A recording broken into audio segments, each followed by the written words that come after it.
Hey everyone, in this video I'm going to show you how you can use Tamara payment in Noon. So here I'm on the Noon website. So in here you just have to select the product that you want to buy using the Tamara payment.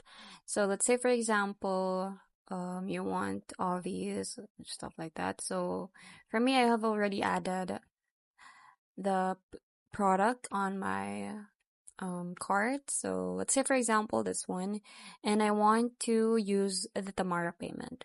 So what you're gonna do is at the checkout you just have to select Tamara.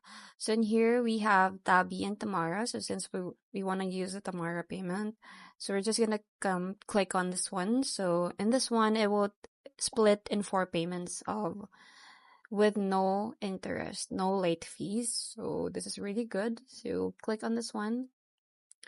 And here you have the monthly installment. So it's kind of loading.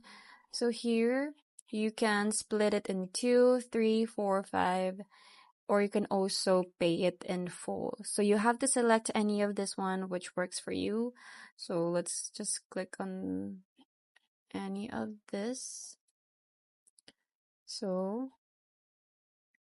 after that, then you just have to tap on checkout. So here you can also put here the coupon code.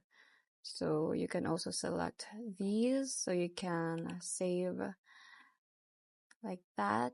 So you have a cashback. So you just have to select Tamara and then tap on checkout. Then from there, you just have to put all your details and your delivery details. So that's pretty much it. It's very quick and easy. I hope you find this video helpful. Thanks for watching and I'll see you in my next one. Bye!